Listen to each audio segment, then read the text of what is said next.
Зохиолч Сэрчингийн үүр цайх. Зохиолыг уншсан Цэдэн Содномын Зол жаргал.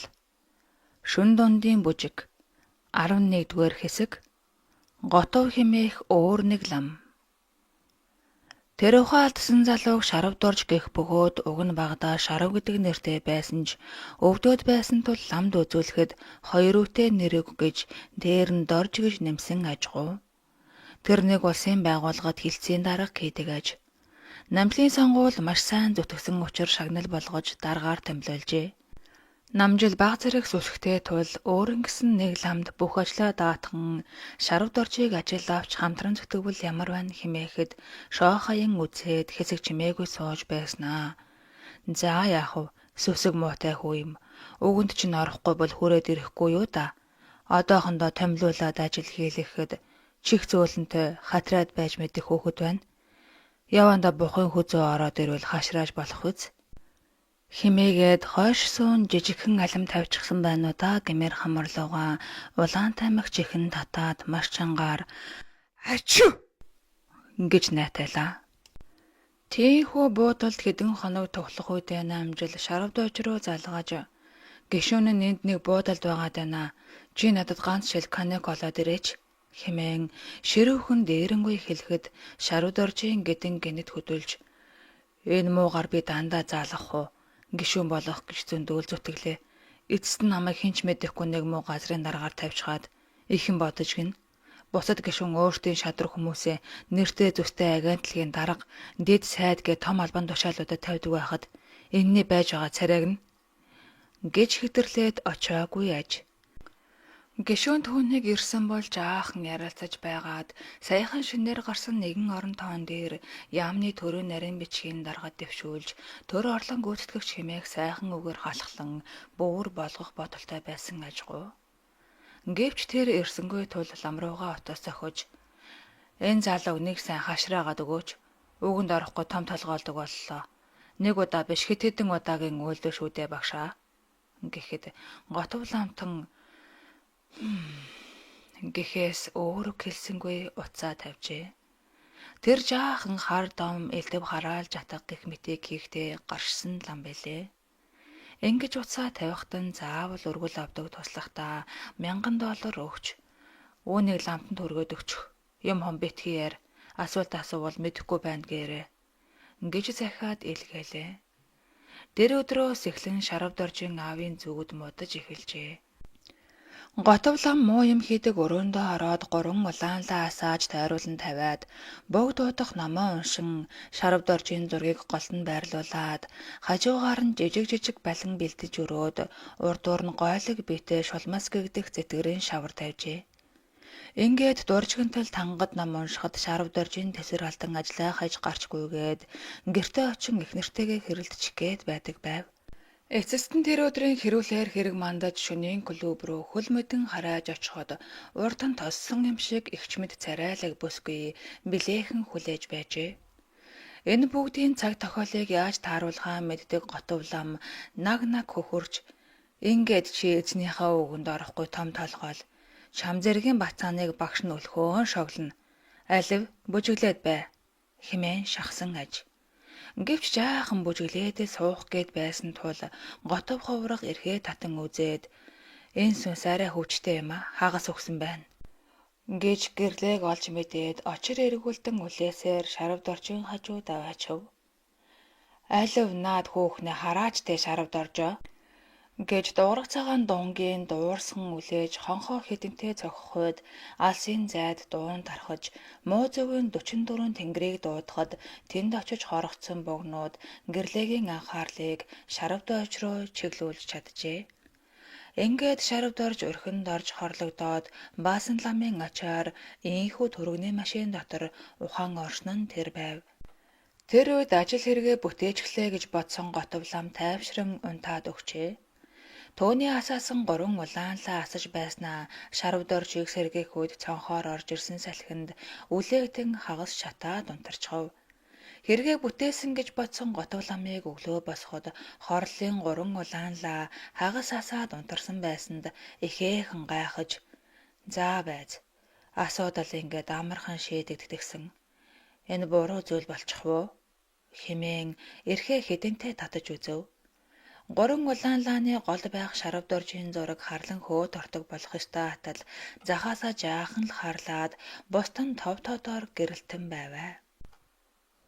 Эрхэндэн шарав доржийн ам бүхлэгдсэн байхыг хараад мэл гайхаж цэл хөхрөв. Багшийн минь заасан эрдэм хүчгүй болжээ. Ингэж өглөн дахин татаж үзвээс Баасан ламын дүр тодроод ирэв. Чи муу Баасан дандаа гай болох юм.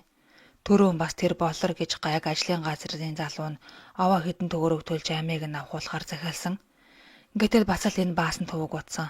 Энэ удаа бас гэж хэлээд хөмхийгээ 100 сахиусныхаа урд очоод мөргөн байж миний сахиус Баасангийн сахиуснаас хүчгүй бол би ингээд дуусгая. Хүчтэй бол тэр унтарсан 3 лаг дахин асаахад дууслаа нэгэн ч дутуу шатахгүйгээр гүйцэд асаг химээгээд 3 та мөргөн 3 улаан лагаа асааж орхиод номын өрөөндөө орон завж суугаад унтаад өгөв. Хараалж атхыг хүмүүс их хийлгэх аж. Төөний орлого Баасан ламынхаас бараг 10 дахин их агаад үргэлжил тэрийг чадмаар байна. Энийг өхүүлмээр байна. Бас тэрнээс ажлаа булааж авмаар байна. Энийг өвчин тусгаад өгөөч гэдэл захиалгууд тасралтгүй цовно. Харин Баасан лам дээр бол би тэгмээр байна, ингэмээр байна, өвчнөөс салмаар байна, баяжмаар байна гэсэн ядруухан хүмүүс ирэх тул тэр болгон том өглөг өгөхгүй. Заримдаа ч Баасан лам сайн дураараа өглгөөс татгалзаж та үнийг өөрийнхөө өвчин зовлонгилаар шуулахад зориулж эм тангаа авчуу. Би бол таныг тойрсон муу эмэг чинь л хоолтгох, зам өрөөхтэн засахыг чадах чинийг ирээл хичээж өгье гэж үнэн сэтгэлээсээ өрөвдөн хэлнэ.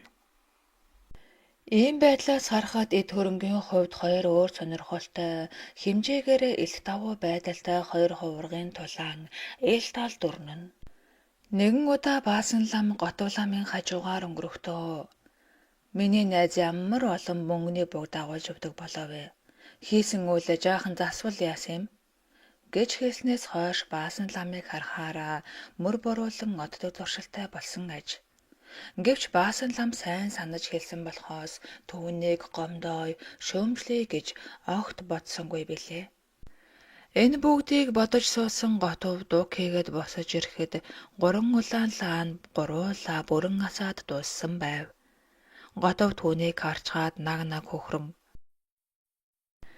тэр могойл очин ламын сахиус гэж юу байх вэ? Бараг сахиусандаа өргөгч мөнгө байдаггүй биз? Дэми им сахиуснасаа асууж амаа бузарлав. Мэдээж миний сахиус хүчтэй байлгүй яах вэ дээ? Химэн шүдээ 100 алтрак хэмээх судрыг дэлгэн дүнгэнтэл уншиж эхлэв. Энэ судар бол өхлөөс мултарсан этгээдийг 44 муузгийн тэнгэрийн хамгийн муудан аваачиж тушаан боссон ч суусан дандаа буруу хөл дээрээ өглөө боссон хүмэт ажил төрлөнд бүтлгүйтэн дампуураад эцэстээ амиа хорлох хэмжээнд хүрэгдэг аюулт зэвсэг ажээ. Миний хүчтэй судрын савраас яаж мултархыг чинь харъя. Химэн хорхойтой шүдээ тачигнуулан үе суусаар улаан болсон нүдээ эргэлдүүлэн хагарсан уруулаа салгаж нийлүүлэн хавирсан шүдээ тачигнтал дугарган хонх дамраа жигнүүлэн суув. Шөнө донд сэргэж ирсэн шарав дорж өглөө гэхэд эвэрүүл болж имэлгээс гарan ажил руугаа явжээ. Ажлынхаа өрөөнд цав цагаан царайтай орж ирсэн шарав дорж ширээн дээрээ суунгууд ухаан алтаж унав. Шөн түүнийг нэгэн буг дагаж явсан бөгөөд гэрлээ ойртуулахгүй тул түүнийг үл харах мөрөн дээр нь ээлжлэн нуугцаар үлджээ. Хагас сүнсэн биеэ идүүлсэн шарав дорж тийхүү сэргэж ирэхэд гэрлээ орхин нисэж одсон бөгөөд ард нь үлдсэн буг баруун мөр дээр нь унцаар байв. Ажилдаа эр ширээн дээр суухтал сэрсэн буг Готвийн номын хүчээр ихэд хүч орж тамир суужээ.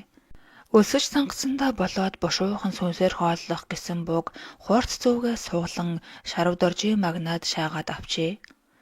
Ингэж дахин ухаан алтсан аж.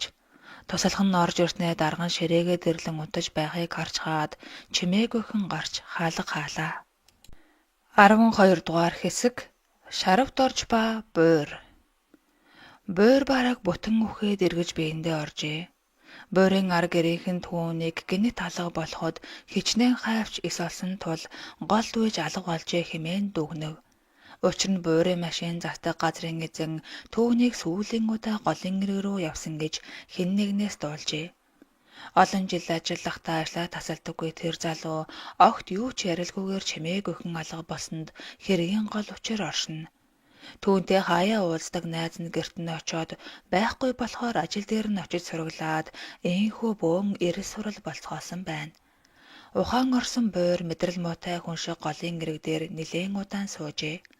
Тэгээд яасан нь бүү мэд хингэнтэл санаа алдан байснаа босоод хаашаа явж байгаагаа үл мэдэн шогшож эхлэв. Үнэн дээр бол буурд өөрийн мэдээл байгаагүй агаад махан бие сүнсэн бие хоёрыг цаламдаж сэргээгээд алтан суврагын дэргэд авчрах номоо дөнгөнөөлөн суух үед хад чулуу мод үл хайхарсан буур уулын дундуур араатанд хөөгцөн хүммэд сандчин хараасаар үүр тэмтгэрч байхад баасан ламыг гэрлээгийн биеийг хайхаар гарах гэж байхад урдаас нь тосоод очижээ. Их харсан дүр төрх байх чинь хөөе гэж бодсон баасан лам дөхөж ирсэн буурын царайг таньжхаад эс мэдэн болж зогсохдоо урдаас нь нулимж одоо над руу биш готоо руу оч хэмээв. Учир нь баасан лам хагас өгсөн хүнийг ингэж босгож чадна уу гэхээс цаашид яаж ам бие хоёрыг нь бүхэлхийг эс мэднэ. Буурыг харсаар байхад урдаас нь нэрж байсан хувраг гинэт агаарт ууссан мэт алга болохыг харчхаад сүнсэн бие маань салаад явчихлаа хэмээн муухай харшгирсаар эргэж гүйлээ. Олон хоног голын тохоод усан дотор хөвцөн учраас түүний биеэс хөвөр үнэртэн. Үнэрлэхүйн алга болсон буурын толгоод тэр шидтэн яг чадна гэж хэлээд гандангийн дээхэн талд байх хашаа байшин зорин хүл мэдэн харайлаа. Түүнтэй зурсан хүмүүс сохдуу юм уу, солиотой амьтан юм уу хэмээн сэжиглэж зэрвэнэ. Биеэс нь нэгшэрмэл хүүр үнэртхийг авраа нэвдрээгүй хүмүүс төвөггүй үнэртэж мэдэн дүлхэж. Буурын зорж буй готвол амтан хэрхэн баасангаас өшөө авах тухай байн бодож тавгуйтан сууж байтал хаалган нэгдэн зэвхий царай ширэлцсэн үс тунчиг эвгүй муухай өнөр ханхлуусаар орж ирсэн залууг сайтар ажиглаж хараад хэрэг болохоор ирж байна уу чи? Алив тэр мөнгө авчирсан уу? Эсвэл миний зараалаар явдаг хүн болж төлбөрөө хийх юм уу? Ингэж асуугаад дун цагаан дунгийн дууг дуурсгав. Түүнтэй зэрэгцэн амьд сүнснээс нь жаахан таслан идсэн богнууд бөөлжиж олон тасархай сүнснүүд дунгийн дуугаар дамжин буурын бие рүү шургалаа. Орж ирэхэд цэлтэн хөх болон цайсан царайд нь 1-2 улаан зураас тодрон өмхий самхаа өнөр нь эрс дарагдаж зүгээр хэр төдий үнэртлээ. Буур нэг мэтгэд готвол амын хөлд уйлжсан сууж байв. Готов түүнийг үзлийн муухай харцаар ширв татан хараад чи хөө яваад энэ шарав дорж гэдэг залууг нэг мөсөн цааш харуулчаад хүрээдэр. Би чамд хангалттай их амьдрах нас өгье. Тэр хүнийг цааш харуулчаад ирэхэд чинь үлдэгдэл хэсгийг нүгье. Гэж цагаан дунгийн дууг дуурсган хэдэнтэй дуургаад нүдэнэн хойш налжээ. Хүн амьдрах ямар их хүсэлээр мэзэлтэй байдаг хийгээд өчүүхэн махан биенээсээ салах хичнээн дургүй байдгийг мэдхийн хуваар буур шууд татгалзаж одоо цаашид муу юм дахин хиймээргүй байна. Тэр бүхэл хараал эцэн шөнийн клуб рууч очихоо бай. Сайн уйл хэлэхээр намайг юунд ч боол мэд зарж олно гэд чичрэн суув. Готов хэсэг гурил гаргаж ирэн зуурахтаа түүний дүрсийг усанд ойлгон юулээд гурил руугаа хийж байлаа.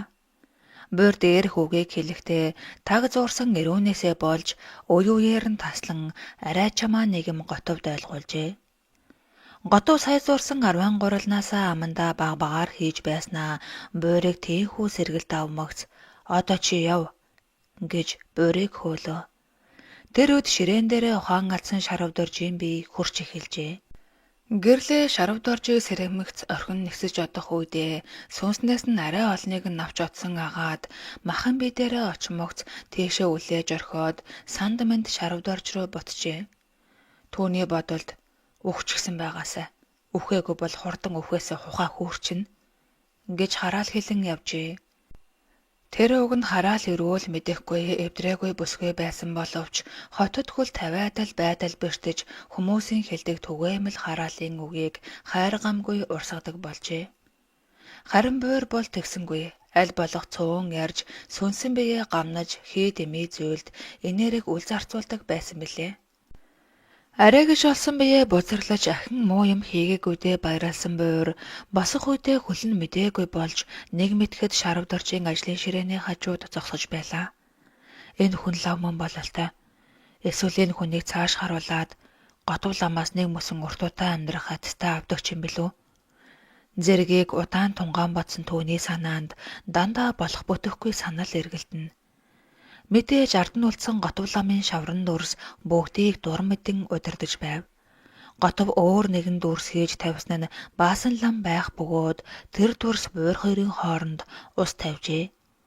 Ингэснээр тэр хоёрын хоорондын холбох мөрийг усаар хааж мөр үлдээхгүй гэж буйн тэр.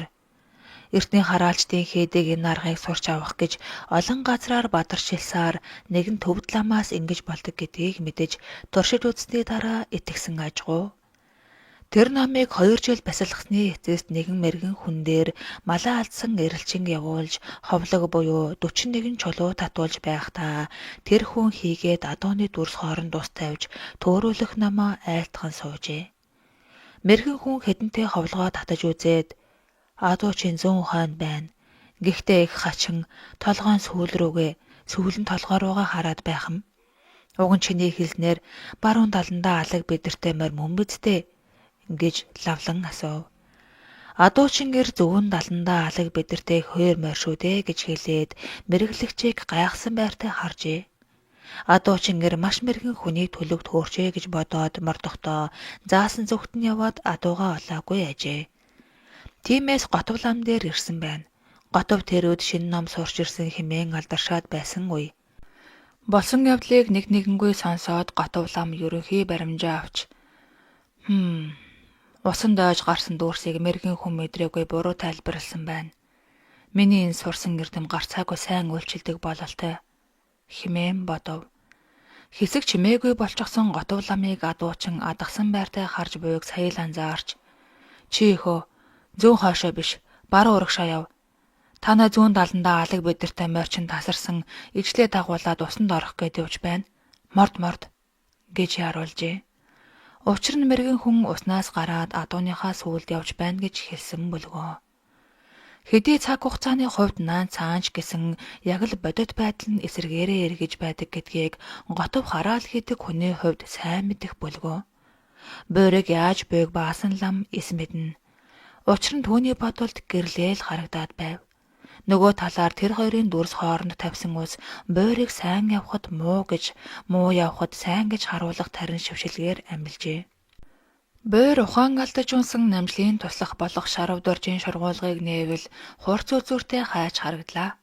Түүнийг шүүрч аван далайтал гэрлээ хажуунаас нь гэнэт тодрон гарч ирээд "Эргүү мал минь амьдрснаа мэдэхгүй байна уу? Хүн алвал олон жилийн алтай. Дээр нь чи хүн алсан гэдэг нүр зөөж орох учир шоронгийн овгорууд чамайг барьж банд шуумгар болгоно. Тиймээ сайн бод. Чамайг хүн алаг гэж тэр ламтан аварсан гэж бодож байна уу?" гэж зөвөн муухай дуугаар чихэнд нь чигээр таттал чанга хашгирчээ. Тэр хаач далаас нь чихтэй гацаад таг болов. "Хинбэ чи?"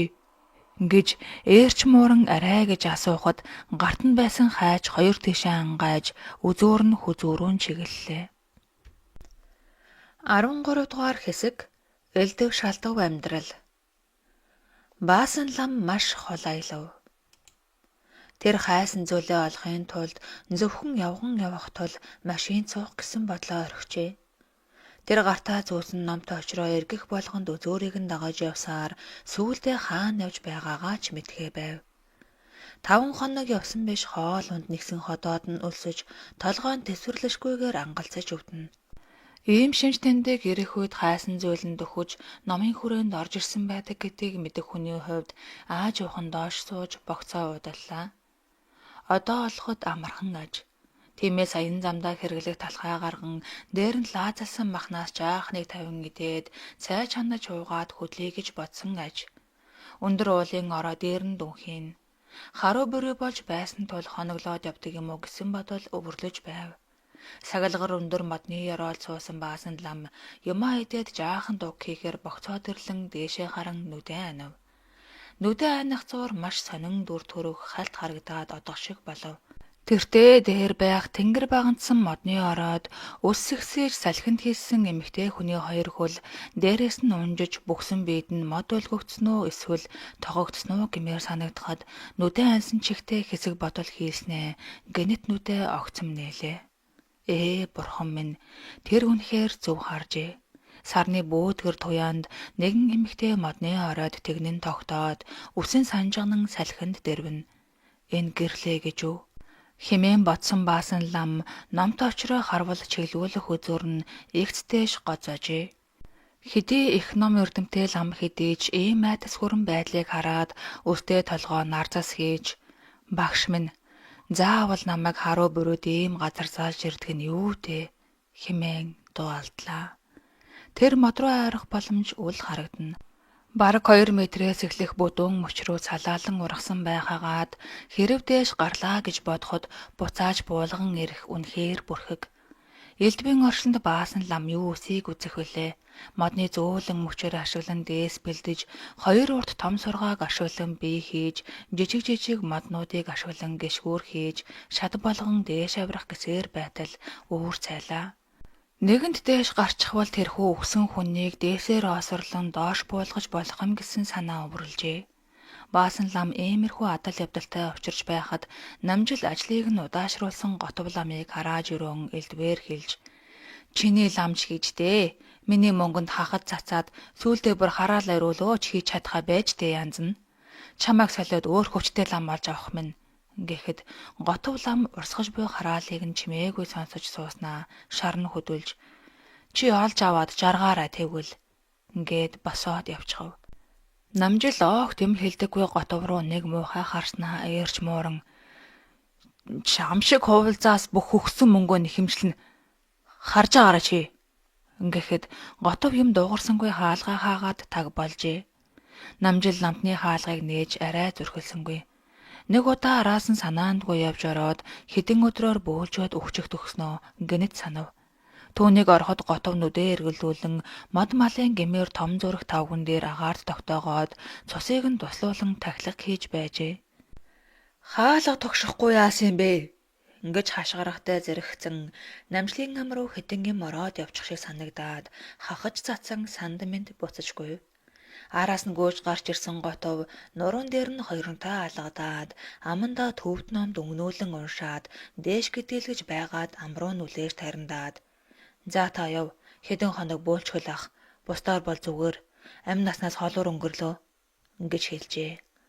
Үнэхээр готвын хийснээр болж нэг өдөр л гинэт өргөс аваад хайсан мэт эвэрүүл болсон аж. Түүнээс хойш үнэхээр сахиус гэдэг юм байдаг гэдэгт намжил нэг муухан итгэдэг болсон аж. Харин тэгэж муудалцаж байх завсар буйрын хоолоороо чиглэсэн хаачийг шарав дорж хүчээр салгаж аваад "Та зүгээр үү? Танд тусламж хэрэгтэй бол түргэн дуудах уу?" гэж асуужээ. Ямар ч хүч тэнхээгүй болсон буйр хаачаа өгчгөөд асгартай луйлан газарт суув.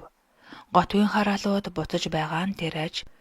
Готвыг уурлуулсандаа бандсан намжил уцаа шуурч аван хар шардаа сайн ламыг олоод өгөөч хэмээн нэг дугаар руу залгахад нөгөөх нь "Хинбэ?" гэж байгаа бололтой намжлын нүүр чанаран улааж "Чи муу намайг танихаа байгаа юу? Энэ готов гэж балаа эмээг анх холбож өгөө үсттэй" хэмээн хашгичлаа. Тэгсэн чинь урдаас нь "Би готов байна. Та намжил уу?" хэмээв. Анх готвын дугаар өгсөн хүн готов болж таарав. Намжил салгалан уцаа шууд салгаад гадаа гарахаар гуйлээ. Зүрх нь бамбалзан хариугүй хаагддгийн даваан дээр арай гэж цэвэр агаартай золгож "Ёох" хэмээн гүнээр амсгаллаа. Үнэн дээр нөгөөх нь энэ готов биш өөр нэг готов байсан аж. Намжлын утас дахин дингэр дугарахад зурвас ирвэл нэн харвал "Би готов байна. Та зүгээр үү? Нөгөө готов маань яасан гинэ?" хэмээн учир битгүүлэг юм бичсэн байлаа. Намжил хэсэг зуур манаран байснаа хараал идгэж "Нээр нь тэр чинь готов дор шүү дээ. Энд чинь зүгээр л готов" гэж шогшров. Ядаж байхад ямар айдалхан нэртэй барамрууд вэ? Хэмээн амандаа бувтан уцаа аван дахин залгаж "Сайн уу? Энэ хүн өгөнд орхоо байсан. Өөр сайн хүн олж авмаар байна. Дансаа явуул" гээд салгалаа. Удалгүй дингэж дуугарахад зурвас ирвэл Хаан банк 50.1165 готовд орж гисэн байв. Шууд л 5 саяыг шилжүүлэхдээ утга дээр нь маш сайн хар шар домдоо сайн готвоос хэд дахин илүү олж авмаар байна гэж бичээд явуулжээ. Удалгүй нэгэн дугаар орж ирв. Баасан лам гэжээ. Шууд л залгахад "Сайн байна уу? Сүсэгтэн та хэлэх зүйлээ үлдээн үү? Одоогоор би завгүй яваа тул тантай эргэж холбогдох болно. Таны хүсэл мянгантай бүтэх болтугай" гэж урдаас нь дуут зурвас мэдчиллээ. Энэ арай нөгөө готвын амандаа өглөөд байсан баасан биш байгаа гэж бодсон Намжилд өөр хийх зүйл үлдсэнгүй номон дээрээ очихоор шийдлээ. Энэ мэтчлэн амьдрал өрнөж хэд хонжээ. Тэр орой баасан ламыг бүсгүйг буулгах ажлаа хийж дуусаад мод руу шатаа тойж байх үед гэрлээ 3 хүн барнаас авлаж осолд оруулаад дараагийн хүнээрээ буйрыг товллоо. Гэвч буйр өөртөө шөнийн цэнгэний газарт орохгүй гэж амласан тул төр зууртай хувцас хонор цуглуулж гэртээ харах хүртлээр нэгэн авто засрын газарт ажиллахаар болсон байв. Тэрээр гэртээ очсон боловч өөд хаалгыг нь дангантал төгжээд лацадсан байсан тул түлхүүр онгойлгох хүн дуудаж онгойлгохоос наашгүй болсныг ойлгов. Тэрээр яаран ил гарч ирэхийг хүсээгүй тул ийхүү зүсээ хувирган өөр ажил сонгожээ. Ийм явдлууд үүсэж Намжил намантай буудал байж ядахтаа нас барсан аж. Нас барсан ч гэждээ сэхэн амьдралын найдваргүй тасагт хэвтэж байв. Намын Намжлыг хаа нэгтээ амьд байж магадгүй гэж гордон хідэнтэй залгасан боловч уцаа авсангүй тул уулздаг байрандаа ирж хоноод өглөө орноосоо босож угаалгын өрөө ороод "Юутаач ороо сайхан хураагаад гарыг" гэж бодоод Намжлын унтдаг дэрийг автал 3 бодол $100 бас байрны ордрыг түүний нэрлөө шилжүүлсэн бэлэглэлийн гэрээ тэргүүтнийг орхиод явсан байлаа. Хажууд нь нэг зурвас байх бөгөөд "Бидний сүүлчийн уулзалт ингээд дууслаа. Ахаад битгий залгаарай. Миний лам ууралсан тул магадгүй бойрд өвчөж магадгүй. Хэрв завшаан дохиовол түүнээс хүчтэй хүн олоод амьд гарчиж магадгүй. Юутаач одоо дахиад чиний амьдрал гай болохгүйгээр нэг мөсөн холдъё. Чи залуу хүн тул амьдралаа шинээр төөхнүүл тэр хүртэл энэ мөнгө хүрэлцэх бах. Чамайг явах бүртээ ороо хурааж гардыг мэднэ. Бүр баяртай. Энэ байр чинийх боллоо. Охинтойгоо тохилог амьдраарай" гэж бичжээ. Намжил хэдий их шуналтай муухан ч гэсэн нэг муухан эрийн хуух байдгийг бүсгүй мэдэх билээ. Түүнээс биш бол тэр аль хэдийн наминг авч суух байжээ. Нэг удаа Намжил сууж байснаа "Би чамтай сууж амьдармаар байвч ард байх эхнэр 3 хүүхдээ хизээч орхиж чадахгүй юм бэлээ. Нэг л өдөр би чамтай энэ холбоогоо таслана" гэж ярьжээ. Түүнээс хойш ахиж нэг ч удаа хэлээгүй бөгөөд магадгүй согтуудаа хэлсэн үг нь байх гэж бодсоор хоцорчээ. Учир нь намингоос ингэж татгацах хинч байдаггүй байлаа. Охин нь 24 цагийн өнчгөд байгааг санаж нулимс туслуулан авахаар бослоо. Амьдрал заримдаа хэтэрхий хатуу ч юм шиг. Буйрын сахал ус ургаад дээр нь эдэж тураад танигдах аргагүй болжээ. Ажлаасаа тараад гонигтайхан алхаж явтал урд нь нэг бүсгүй яг л буйр шиг ямар нэгэн юмаа гээчгсэн эсвэл гүн гашуудалд орсон хайстай сажилж явна. Өөе гүнзгий шуурс алдах нь илт мэдэгдэх бөгөөд мөрөн чичирхийлэх нь уйлан алхах мэт. Ягаад ч юм буйр тэр бүсгүйг амиа хорлох гээгүй байгаа гэж хар турав. Тиймээс холоостойгон алхангаа намин хаан явж байгаа бол "Үнэхээр миний охин бол очиж царайг нь нэг ч удаа болтугай харж хамсан" гих зэргээр бодолд автаж явв.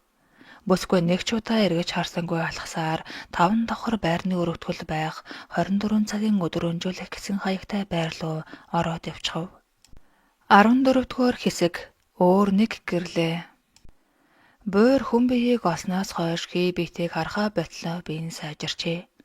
Гэрлээ эргэн тойронд нь дагаж явхад тэрээр үл мэдрэн алхахад хүүхэн байж ядан "Муу новшиг тэгвэл өхүүлээд өгье. Даанч цэнгэний газар орохгүй нь харамсалтай. Яадг юм бэлээ" гэж тачаадан байж ядна. Буур номинг гарч ирэхийг хүлээж хажууд байх цацралгийн сандал дээр сууж босон төвчээр алдарч байлаа. Гэрлэгийн сэтгэлийг өөрийгөө мэдүүлэх гэсэн үйлдэлийг эс мэдэж буйд тэр хүүхэн аргаа барж эцэст нь буур юу хүлээгээд байгаа юм бол гэж бодов. Наминг гарч ирэхгүй боллоо гэж бодоод ажил руугаа буцдаг ч юм билүү хэмээн бостол хаалга сэпхийн онгойж 10-од орчим насны охин дагуулсаар гарч ирэв. Тэр охин буурыг хуулсан мэт төржээ. Ээжээ хэмээн наалдаж дагах охин сандал дээр суух буурыг харчгаад "Ээжээ, тэр юу хүн бэ?" гэж түүнийг заав. Үнэхээр өөртөө надлахныг хараад буурын дотор огшоод явчихав. Харин номин түүнийг тоош харсангүй. "Хамаагүй хүн амтан руу битгий тэгж удаанаар хар. Сандал дээр сууж байхыг бодоход нэг аригчил үз. Охин минь хурдл явцгаая" гэж гараас нь чирэн зам руу чиглэж такси барихаар гар өргөлөө. Гэрлээ гарч ирсэн хоёрыг харчгаад дөхөж очивол жаахан охин нь буур мэт өтгөн хар хөмсөг өнгөтэй жимшиг бор нүдтэй давхраатай аллагнууд тормайн. Гэрлээгийн инээд хөрч "Ааха, тийм бэвэ. Чи намайг тоохгүй бол энэ охин орчин оролтноо" гэж амаараа сээгүүлэн хэлээд тэдний хажууд очиж зогслоо. Юм их өөр болжээ. Номингийн сэтгэлж өөрчлөгдөж, буурш өөрчлөгдөж. Номин цаашдаа зөв замаар амьдрахаар шийдэж хань ижилтэй болж тогтой томоотой явъя. Ахиж хүн амтантай явуулдахыг үүгээр зогсооё. Арилжаа намаа хийгч мөнгө байна. Гэх мэтчлэн бодож зогсдол цагаан өнгийн пөрөөс машин ирж зогсоод "Хаашаа явах вэ?" гэлээ. Тэднийг суумагц машины ард шахацалдан орсон гэрлээгээс болж номин охиндоо уурлаж "Цаашаа суугаач. Ямар ядаргаатай энэ чи үргэлж хүний биед наалтаад байх юм" гэж уурлахад охин "Ээжээ, энд зай алга" гэж томоос том зай байхад хачин юм ярив. Наминг цагаан машинд суумагц хажууд байх түрээсийн скутер авч араас нь дагсан буур бараг зэрэгцэх шахам явлаа. Машины хар тэний цаана буурын нүдэнд ар зайсан үстэй арга ясн харагдах үдлийн муухай царайтай гэрлээ сууж харагдахад цочсондоо золтой л урд талын машин мөрөгчсөнгүй хажууд дэш аажуухан шахаж зогсоход "Одоо л намайг хар буу" гэх шиг гэрлээ зэвүүн муухайгаар инээсээр хажуугаар өнгөрөв. "Охиныг минь авах гэж байна" хэмээн бодсон буур яахаа үл мэдэн хэсэг зог тусахтаа "Түүгээр явах гайгүйгээр дуудав" гэгчээр энэ балаа угаан сүнсийг эдэнд авчраад наачглаа хэмээн өөрийгөө зөвхөхөд орой болж харуу бөрөө нөмөрч эхэлжээ. Төвжрийн дунд цагаан пөрөөсийг зогсоход буур машины хаалгыг гаднаас гараараа тогшож "Би танд 2 дахин ихийг төлье. Та намайг хороолол руу хүргээд өгөөч" гэв. Нөгөө жолооч хүүхэн түүнийг том харснаа ихэд царайлаг байсанд дуртай ямшээж "За одоохон тийшээ зогсоодохъя" гэж хэлээд хашлах шахан зогсоод арагшаа эргэж "Уучлаарай, би өөр газар руу явах болчихлоо. Та хоёр өөр такси авчих тийхүү. Би мөнгө авахаа болъё" хэмээн илдэгхэн хэлэв. Төвчрээнд болоод дуг хийсэн номын цочиж сэрэхэд охин нь бас унтчихсан байлаа. Арай гэж сэрээгээд нойрмог дуу машинаас гарахад буур малгайгаа доош дарж хаалга онгойлгож өгөөд тэр хоёрыг гармагц газ төрж суун "Жолооч яваарай" гэв. Замын нөгөө тал руу машин шахагдсанаас болж бууж чадаагүй гэрлээ ууралсандаа болоод буурын хоолойг шахахад хэдий буур харж чадахгүй байгаа ч биеийн сонин оргиж нэг л хүчил төрөж тотогдоод ирэхэд сая анзаарч хажууд нь гэрлээ гарч чадаагүй үлдсэнийг мэдээд баяртайгаар мишэн хойшоо наллаа. Бүсгүй салхи татуулан давхаад 5 км явсны дараа буур "Энд бууя" хэмээв. Буур гэрлээг номингоос салгаж чадсандаа баяртайгаар төлбөрөө хийгээд буух гэтэл жолооч эмэгтэй "Залуу минь, замын дундаас хүн буулгад суучгаад ингээд явчих чагаа мó? Ядаж уцаа солилцох уу?" хэмээн найланхаа дуугаар хэлээд эргэж харав. Тэр үнэхээр царайлаг бүсгүй аж. Ийм хөөрхөн бүсгүй түрүүн зогсоож юм асууж байхдаа яагаад анзаараагүйгээ гайхав. Бүсгүй номорсон хар хөмсөг өндөр дүү хамар үл ялаг улаа ботарсан хасар тэргүүтнэрээ буурын сэтгэлийг гжигдэж өөрийн ирэхгүй дотроо дуу алдаж "Тэгэлгүй аах уу бүсгүй минь, уучлаарай. Харин би уцаа гээчгээд чи надад дугаараа өгчих тэхүү" хэмээн урдаас нь асуулаа. Бүсгүй бэлэн байсан бололтой нэрийн хуудас шүүрч аван сар байж "Такси хэрэгтэй үед хизээд ч үйлчлэхэд бэлэн" Та 2 дахин их мөнгө биш, зүгээр л энгийн тарифаар төлчөд болно гэв. Үнэн дээр буур цалингаа аваагүй учраас мөнгөгүй байв. Буур төгдрөн байж, би танд дараа шилжүүлж болох уу? Цалин маань буугаагүй. Харин яарч сандраад түрүү 2 дахин их төлнө гэж худал ярьсан дуучлаарай. Дараа гэхдээ 2 дахин ихийг төлнө шүү гэж хэлэв. Жолооч, эн чинь харин сайхан луурчин байна уу та? Гэсэн байртай харцсан нөөцлөгдөж, та мөнгөө төлөхгүй бол би цагдаа дуудлаа шүү гэж уурлан хаалгаа төгжив.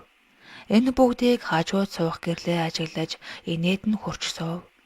Буур өөрийн ирэхгүй шахаанд орж, цагдаа ирэхэд би яах вүлээ? Шалгуулагч бичиг баримт байхгүй хүн шүү дээ. Намайг нэрээ хэлбэл өгсөн хүний нэр хэлсэн гээд айгүй бол шоронд хийн. За байц. Яаж малтрах вэ? Гэж 9 бусын зүйл толгойдоо эргэлдүүлэн суудал таксины жолоочийн харц зөөлөрч. За яах вэ? Надтай хамтны газар орж ханд болж ганц 2 шар арайг уувал чамайг явуулж болох юм. Харваас чи зөв хүн бололтой гэж хэлээд тас хөхөрлөө. Аргагүй байдалд орсон буур за гэж суулхан дуугарав. Энэ үед хажууд нь сууж байсан гэрлээ зөвөн муухайгаар тас хөхрөн. Тэр хар буучи ингээд уудаг л байхгүй юу? Сохтоод ирэхэд чи миний хүч чадал орж чамайг амархан эзэмдэх болно. Хурдан тэр газарт нь ороод хідэн шар арайг уугаадах ч юм уу гэж сээгүүлэн хэллээ. Таксины жолооч нэрээ гэрлээ гэж хэлэхэд буурч тэр гэрлээч тэр өгтлээ гайхаж хоёулаа дуу алдав. Тэр нөхөргүй ганц би хүүхэн аж. Одоо 28 хүрч байгаа гэхэд 21 2-той юм шиг залуухан бас хинч атаархам царайлаг аж. Хүүтэн пив халуун хоол гэсэн хагийг алгасаж нэгэн зочид буудлын доор байх тансаг байрын ресторанд гэрлээ түүнийг дагуулж оров. Зочид буудлын рестораны үйлчлэгч маш хурдан хүрэлцэн ирж "Залуу эзэн минь, та сайн байна уу?" хэмээн ихэд хүндэтгэлтэйгээр угтахад буур ихэд гайхав. "Аа байгаа юу?" гэхэд залуу доошоо мэхин яслаад захирал дээр хурлын өрөөнд гадаадын хүмүүстэй уулзаж байгаа. Манай зочид буудлын шинэ төсөлд хөрөнгө оруулж хамтарч ажиллах гэж байгаа гэсэн. Таныг хурдан ирээсэй гэж байгаа дэше орсон шүү. Та дэше орох уу? Гэж хинтээ яваг нь мэдэлгүй баахан ямарчхав. Энэ гэрлэгийн аав их баян хүн аж. Ганц охинтой агаад тэр нь гадаадад төгсөж ирсэн учраас англи хэлэндээ ус цас шиг болохоор гаднаас ирсэн хүмүүст орчуулга хийж туслуулдаг тул ийхүү асуусан байв. Зочид буудал, нууц казино, шөнийн цэнгэний газар гээд нэлээд олон үйлчлэгээний газар үл хөдлөх эзэмшдэг болохоор хүмүүс түүнд үргэлж бүхүүлзэн охиныг нь долооч шахуу байдаг тул гэрлээ энэ бүгдээс залхаж гадуур такси барьж явахдаа үлэн битэх хүмүүстэй таарч хаяа таалагдсан залуустай ганц 2 шар айраг уух зэргээр энэ орчноос холдог байв. Харин энэ удаа буур ихэд таалагдсан тул зариуд аавынхаа эзэмшил газар дээр дагуулж ирэн гайхуулмаар санагдсан нь энэ байв. 15 дугаар хэсэг гэрлээгийн бие. Буур гэрлээтэй сууж байхдаа бараг шар айраг ууж чадсангүй. Зүгээр л амсаг шимсэг гэж байхад ойрын 1 сар шар айрганд дуруулаа хүргээгүй бүсгүй хоёрыг жуучгав. Тэр хөөхөн хаалжээ. Буурыг уухгүй байгаад нэг их юм хэлж шахсангүй. Харин ууж иддэггүй сайн залуу байна гэж үнэлжээ. Тэр бүсгүйч гэсэн нэг их уух дуртай биш. Хаяа их ядарсан үедээ ийхүү жаахан уухад биентэй авширч хамаг ажлын ядаргаа нарлах шиг санагддаг аваа. Буурыг ийхүү ууж өгсөнгүйд сүнс гэрлээ бухимдан түүний хүзүүн дээр салхи сээгүүлэн байж "Удахгүй чи тасартлаа уух болно" хэмээн шивнэв. Гэвч буур түүнийг үл сонсно. Түүний нүдэнд охин нь л бодогдоод байв. Охиноо бодох тусам тэрхүү чөтгөрийн шивнээ хийн ааврог нэвтэлж ис чадаад буцаж ойсоор сүнс гэрлээ бүр тамирдаж гүйцэв.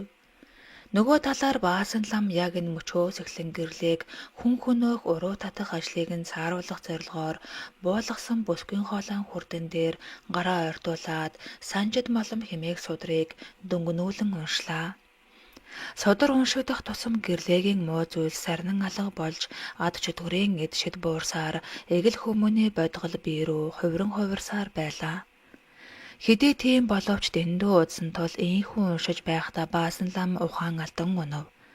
Гэрлээ боссон байхаж Нүд нь улаанаар эргэлдэн ээш тийш харахад биеэс нь өмхийн ногоон туяа цацран баасан ламын хамрыг сэтлэх шахав. Ламыг инхүү тав хуудсанд баясан гэрлээ хүйтнээр ха ха ха ха ха гэж чангаар хөхрөөд дэлэн хөхөө унжуулан уртаар ургасан хумсаараа өөрийг нь аврах гэсэн ламыг маачин самардах гэж оролдон сарвалжлаа. Яг энэ үед ламын хажуунаас нэгэн жижиг зэтгэр гарч ирээд гэрлээг хорин хамгаалж хумснуудыг нь ламын очроор цохиход хуг өсөрч салхинд хийсэж байсан ус нь зарим нь салан одож өдөшгүй муухай царайд нь цус тотрон гүйлээ гэж хараад баасан лам хашгиран босч ирлээ. Тэр ухаан алдах хоорондоо иймэрхүү зүйлтэй тулаад буцаж ирэв. Түүний духан дээр саяхан тавиад уншиж байсан судрын нэг хуудас наалдсан байхаагаад нөгөө нэг хуудсан салхинд хийсэж гэрлэгийн хоёр гар дээр наалдсан аж. 1 2 3 гэд хуудасаа тоолон буцааж авахдаа бүсгүй хүмүүс урт ургасан байснаа хуг усран унсныг анзаарч хараадхав. Саяны үйл явдал үнэхээр болжээ гэж бодсон түүний толгойн ус арзайх шиг болж надад бас сэтгэр хамгаалагч байдаг байх нь хэмээн боджээ. Олон жилийн өмнө жаахан хөө байхад 13-ны жил нь орж байв. Багш нь түүнийг аргал төвгөөд эргэж явуулжээ. Хөдөө газар аргалын олдоц муу удаан явж байж бараг өдрийн хагаст нэг шуудайг цуглуулдаг аж. Тийм болохоор залуу хүүг бараг түлээнд явуулдаггүй багш нь яагаад тэгснийг үл ойлгоно. Харин багш нь явхаараа 30 минут болоод л шуудаа дүүрэн хөх аргал төөж ирээд гэрийн гадна насхна. Нэг удаа гайхсан хөө багшаасаа ийхүү асуужээ. Багшаа, би яагаад өдөржин хайж ирдэг аргалыг та ингэж хурдан төөж ирдэг юм бэ? Та надад аргаасаа зааж өгөөч. Гэхэд багш нь хэсэг чимээгүй сууснаа. Багш нь нэг зэтгэртэй юм аа. Хэдэн тусалдаг зэтгэр байдгийг. Тэдний дараа төрөлдөн сайн хүмүүн болгоно гэд амлаж асан болохоор намайг хамгаалж бас надад хөл гарын үзүүрт зарагддаг гэж хариулжээ. Ингэж хэлэхэд залуу хүү итгэсэнгүй. Хэдий бурхны ном үзээд 6-7 жил болж бууж арайч тийм ч өтгөр шулам зэтгэр гэж байдаг гэдэгт хараахан итгээгүй уяаж. Хүү зүгээр л толгойд өгчээ. Аргалд явуулахад энэ бүгдийг нэхэн сансан хүү надад тэр зэтгэрүүд нь байдаг болоосоо тэгвэл өстө хурдан аргалаа туухгүй юу хэмээн бодсон аж. Яг тэгэж бодоод хэсэг алхаж явтал гэнэт жигчүү хуруунаас нь ахуулаад гарын бүх үнүүд нь нэг л сонин бандаж хөөгөөд хавдчихсан юм шиг болжээ. Аргал олдохгүй хэцүү байсан тул хүүгийн гар ягнах шиг болж сонин мэдрэмж төрнө. Шууд агаа газарт тавиад 2 гараа үлээхэд гэнэт чихийг нь сэргүү татуулан ямар нэгэн юмс зэвүүн муухайгаар инээлдэн гуйлдаг шиг санагджээ. Энэ удаа хүүгийн айдас төрөв. Хэн нэгэн түүнд одоо баруун тийш 3 алах, тэнд аргал буй гэх шиг болов. Харин баруун тийшээ 3 алхтал томоос том хөх аргал хэвтэж байлаа. Түүнийг шүүрэн автал доор нь томоос том цагаан тэмээ хэмээх тэмээний хорголоос арай томхон аалз үхсэн хэвтэж байлаа. Хэн нэгэн түүнийг энэ үхрийн басаар шавж алсан бололтой. Цагаан тэмээг харсан хүү хортой аалсны бүсэд орж ирснээ мэдэв. Түүний чихэнд гэж зэвүүнээр эсэрэн хашгираад дээр үсрэх цагаан тэмээний дуу гарах шиг болов. Одоо зүүн тийшээ 5 алах гэх шиг болов. Зааврын дагуу 5 алхтал 5-6 хөх аргал овоолчихсон мэт хэвтэж байлаа. Ингэж тэр багш шигээ хурдан аргал төөдөг болжээ. Альбай зүйл хүний дотор байдаг аж. Түүнд инхүү ямар нэгэн зүйл зөвлөөд тэр бүхэл аргал дөхүүлж нийлүүлээд байгаа газрыг нь зааж өгөөд байх шиг санагдахад залуу лам би зэтгэртэй болсон болов гэж халт бодоод өнгөрчээ. Гэвч тэр хизээж зэтгэрээ харж байсангүй. Харин багшийнхаа хийдэг үйлийг тогтмол хийдэг байв. Тэр нэг аяг усанд 10 гурал дээр нь хөвүүлж орхиод өглөө босохдоо хажуу талын чулуун дээрх хонхорт нь насгаж орхино. Түүний хажууд сүр хэмээх сайхан үнэртэй өвсөйг умлуулж орхиод явна. Маргааш нь ирэхэд шовуу ирээд идэснүү яасан сүр нь умлж дуусаад 10 гурал нь алга болж харин усан заримдаа дуусаж заримдаа жаахан юм үлдсэн харагдана. Энэ үйлслийг байнга хийдэг болсоор сүүлдээ юу хийж байгаагаа ч мэдхээ байжээ.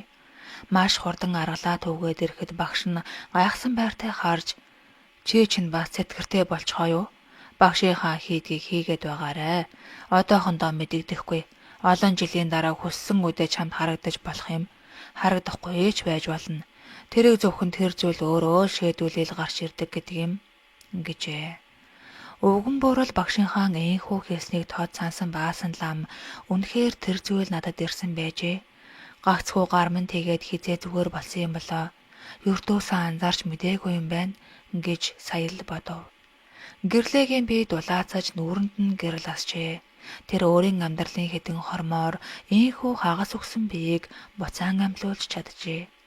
Буйрыг согтхыг хүлээж чадсан гэрлээ сүүлдээ ядарсан тул хойшсон хажуудаа буй амьдаага тушин дуг хийжээ. Үүнийг хүлээж байсан мэт нэгэн жижигхэн зэтгэр түүнийг тэврэн аваад гүйж отсон аж.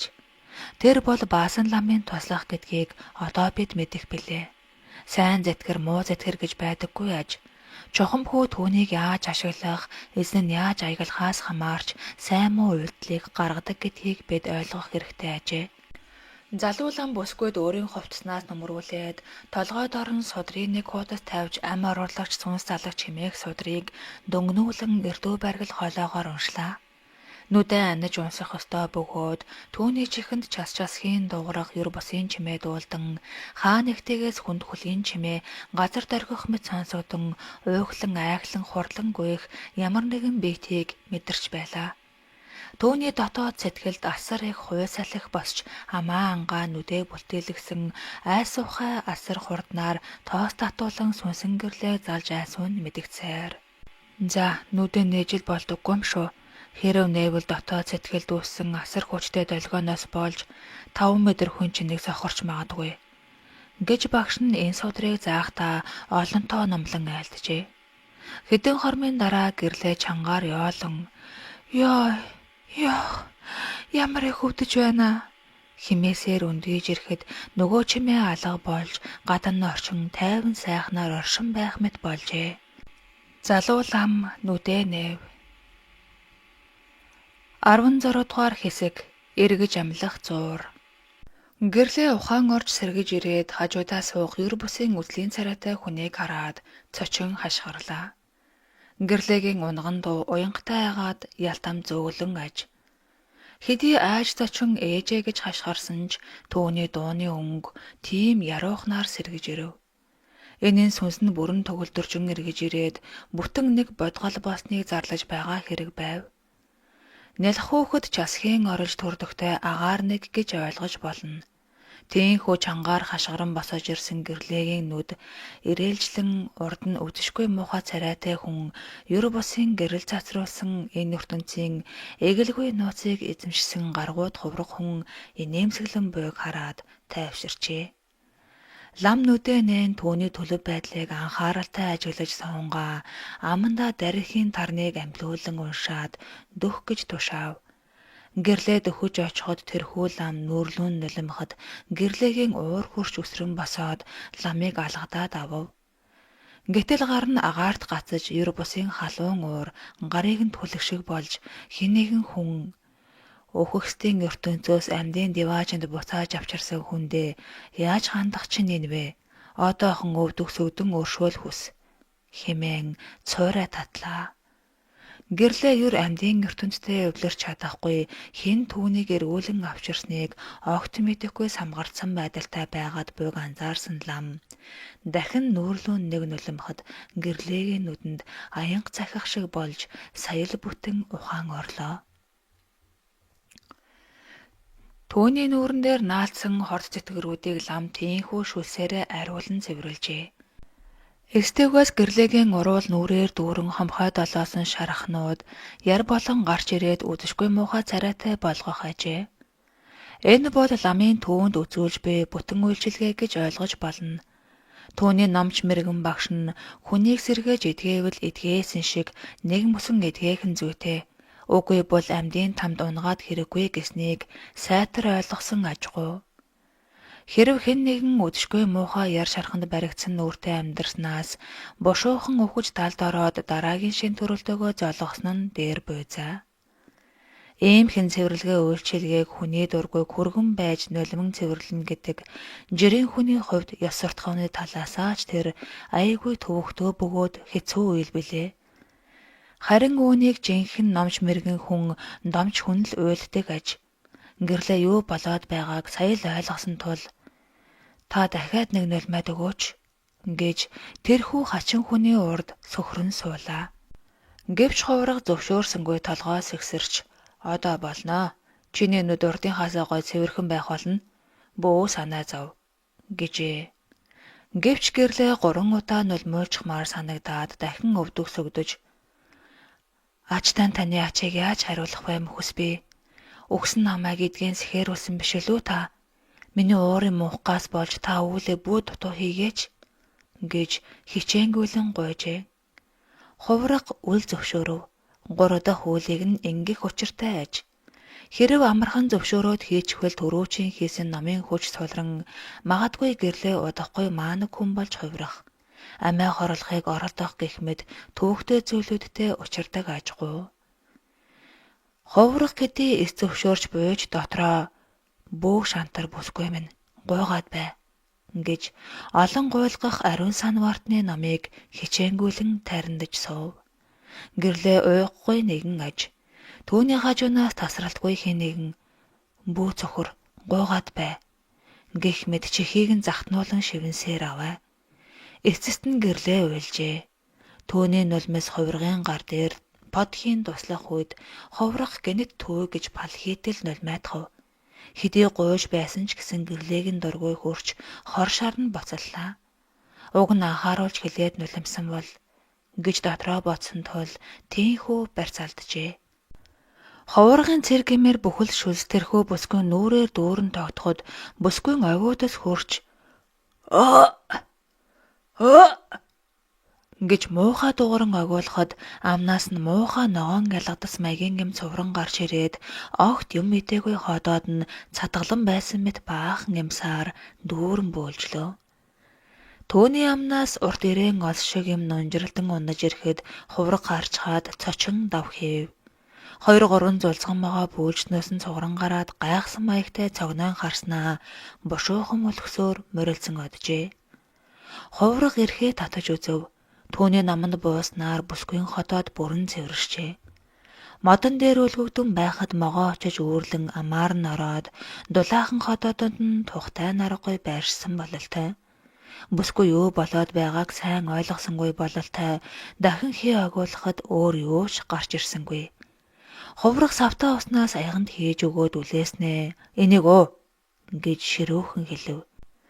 Эзгүй газар удаан байсан хүнийг амьдруулна гэдэг бараг боломжгүй бөгөөд ном зөгцсөн хүн тавилантай байхад л болох зүйл гэлтэй. Хэрэг гэрлээ үргэлжлүүлэн гуйгаагүй бол нэг их удаан амьдрахгүйгээр буцаад өвгөх байсан нь ойлгомжтой. Могоо түүний дотор эрэхтнийг баг багаар уран татаж далгаад амьдрал нь төгсөх байсан буйзаа. Баасан хуврагын өгсөн үсийг авч хумгүй залгалсан гэрлээ дахин нөгөөдаа яа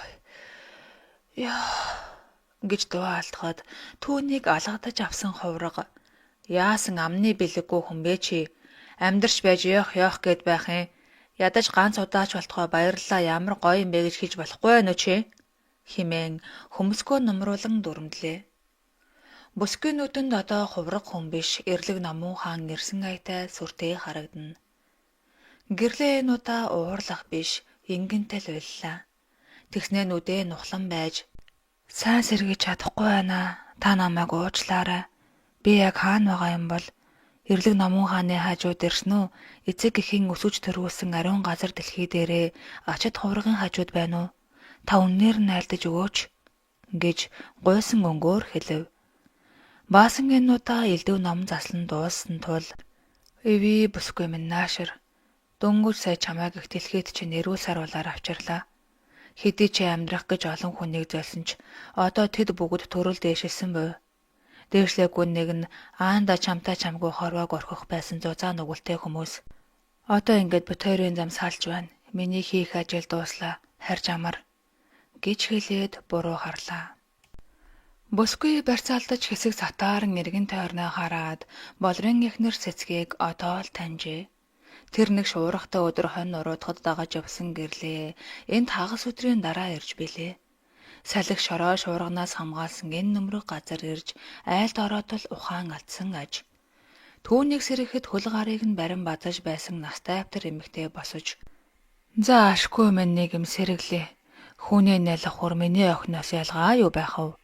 хэмээн жаазанд буй том зургийг заан "Миний охин цэцгээ гэдгийг хотод байдгийн. Чамайг хараад охиноо бүр санджглаа" гэсээр цай чанаж өгчээ.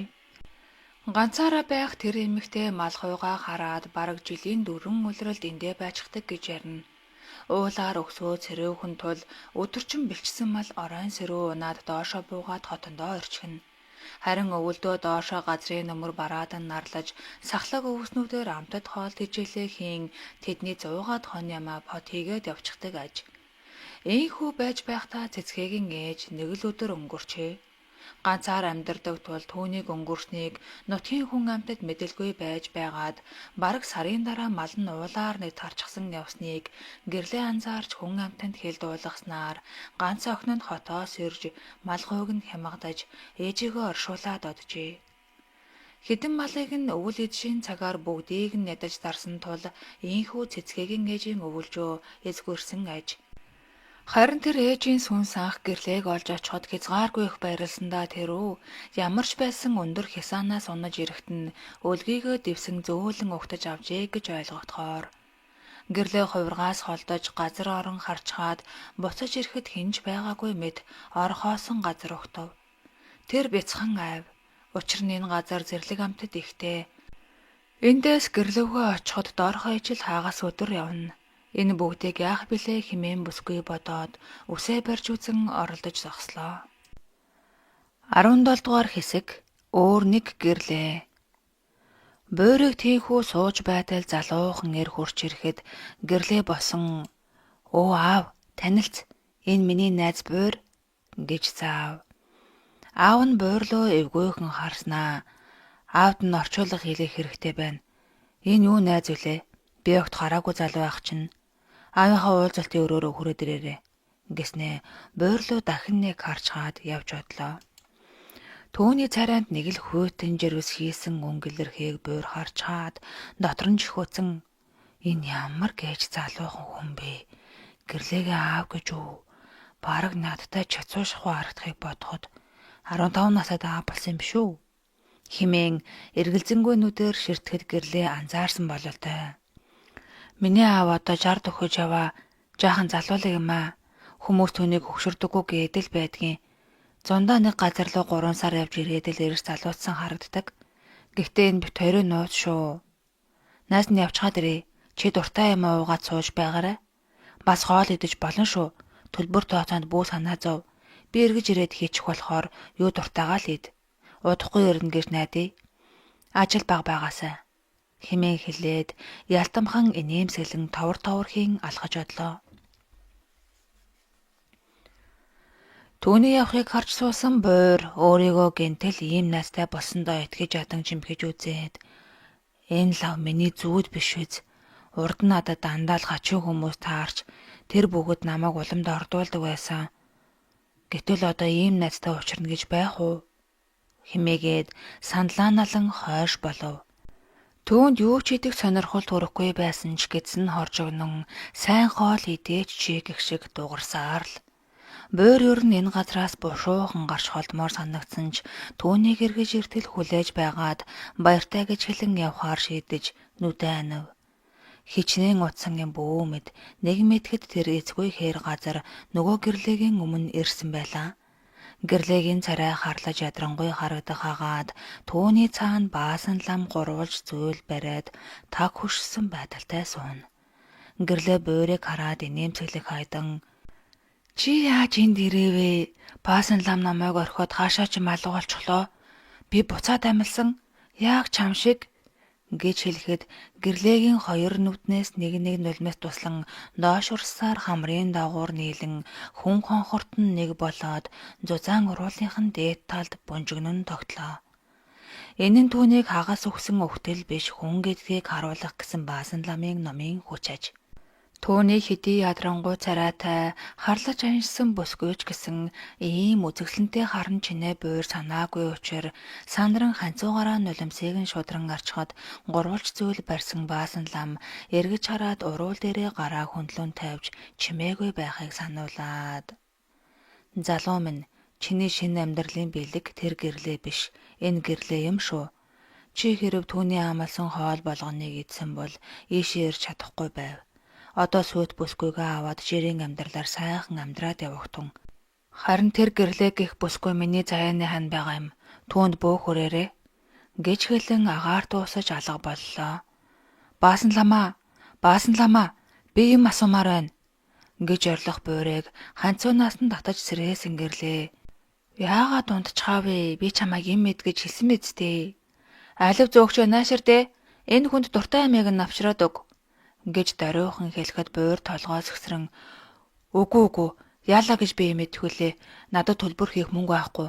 Би хүнээс үнгүй юм мэддэггүй хүн гэж хэлээд үсрэн бослоо. Саяхан өөрт нь тааламжтай байх шиг байсан буйрыг энхүү аашаа хувиргасанд гэрлээ цочирдон уурлаж чи тэгвэл надад таксины мөнгө төл эс бөгөөс би цагдаа дуудлаа гэж бачимдуулан шахав.